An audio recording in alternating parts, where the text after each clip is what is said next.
Hi there, I'm Michael Douglas. Now, research has shown us that we are a nation of DIY home hair colorists, but there is still a lot of fear around colouring your hair at home. Now, I am here to help you with a few hints and tips and hair hacks to help you get the best from your hair by colouring it yourself at home easily and safely. Let's get started. I find it really hard to judge what colour is right for me, and I'm worried about getting the right shade. Any advice? First of all, you've got to establish what colour it is you want to be. Now, if you're colouring your hair at home, it's safe to say that you could possibly go 2 to 3 shades lighter or 2 to 3 shades darker than your natural colour safely, and it'll work and look fab. You just need to work out what you want to do. Go up or go down. If your hair is naturally quite dark, then you're likely to suit cooler colours. Now, in a blonde situation, that would be kind of ash whitey blondes, those very clear, clean blondes. If you're a warm skin tone, which means if your hair's slightly lighter, like my shade, or naturally a bit lighter, you're going to suit more warm colours. These are like coppery, orangey reds and golden blonde. I am bamboozled when I go and buy hair colour. There are so many options. What is the difference between permanent, semi-permanent, temporary and root touch-up? Well, I can tell you that. First of all, permanent hair colour will lighten and it will darken and it will add and change the tone and give you 100% coverage on grey hair. So permanent colour does a bit of everything, but remember it's permanent. Okay, so it has to grow out. So you'll get a root regrowth with permanent colour that you'll have to touch up every so often.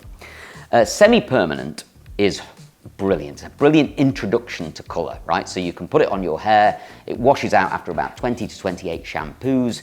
You can go darker or stay the same depth, but it will not lighten hair, okay? So there's no real point in choosing a blonder shade unless you just want to add some shine and some tone to your hair, okay? So it doesn't lighten hair and it gives you about 50% coverage on grey hair. Now, temporary colour usually washes out after about 1 to 3 shampoos. It comes in various different forms. You can get it in a liquid that you put on wet hair. You can also use it as a hairspray, so like root touch-up sprays, things like that. They're temporary colours. Root touch-up's a good product if your hair is really grey, right, and it grows out really fast. Now, hair grows roughly at about 1 centimetre a month. Now, if you're really grey round here, for instance, you'd have to colour your hair every month to disguise it. And you don't necessarily want to do a full colour every month. So root touch-up is perfect for that every 3 to 4 weeks of just getting those little areas that you don't like to see. With the timings on the box, do I start counting when I start the application or when I've finished my whole head? You start timing your hair colour from when you finished applying it, not when you started applying it. The hair colouring process stops activating after about 35 to 40 minutes anyway. The product stops being active after that time. So you can't overdevelop one area or another, but what you want to do is give the hair and the product sufficient time to do the job. So you apply the colour to the areas and then you start counting the clock. I have greys that I want to cover. Should I use permanent or semi-permanent colour?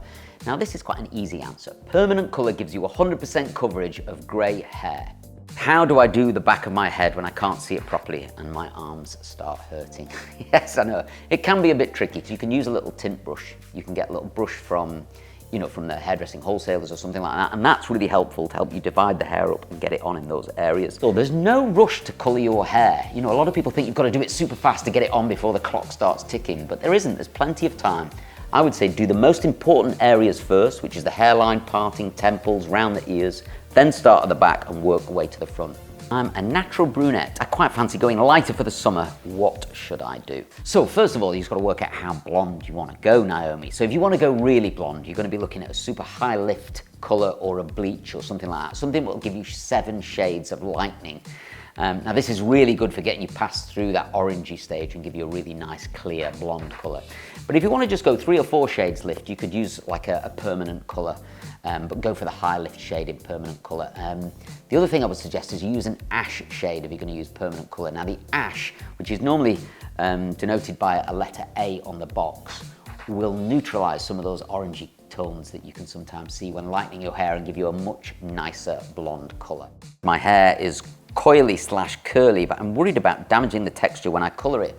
What can I do? I would say stick to semi-permanent colours, so something that lasts 28 shampoos or something like that, or there's some temporary colours as well. Now these won't lighten the hair, but they will add loads of tone. You can put lots of rich red colour into the hair and it really, really pops, but there's no damage whatsoever. All I would say is that if you're going to encroach into lightening your hair, then I guess you're starting to put activity on the hair. You could start to feel a difference in the texture, but if you stay in the same depth or darker and just adding colour, go semi-permanent and there'll be no damage whatsoever. My hair is quite stubborn with colour. What's the longest I can leave the colour on my hair? I presume, Katie from Brighton, you've got a few pesky greys that are a bit resistant to the colour. So the first thing I would say is that you want to put it on the greyest and most stubborn areas first, right? Which is normally around the temple and the parting and the hairline and places like that. Get it on there first. Also a heavy application. If you can imagine that the product sits heavy on the hair, like a lot of it, it's more likely to penetrate the hair and do the job it needs to do. So more product, the better in that sense. I have ombre / highlights. How do I make sure I don't colour over them? Joanna, I'm assuming that you've got kind of dark roots and then you've got kind of blonde, highlighty ombre bits through the ends, and you're worried about colouring the roots, but some of that colour going onto the blonde hair. Try and be careful with the application, of course. You know, like, take your time with it and try and be precise with it, right? So that would be the first thing I would say. The second thing is, if you are worried, then get a really good conditioning treatment, nice and thick, and get the conditioner on all the blonde bits before you start colouring your hair. And then if any does accidentally drip onto the ends, that conditioning treatment will cause a barrier between the colour and your hair, and therefore you won't have any issues whatsoever. I'm genuinely worried that I'll burn my head. Advice, please. Now, some people can use a product on the hair and they get what they call a contact reaction, which is where the hair starts to feel a bit burny or a bit itchy, but there's 2 or 3 ways to avoid this.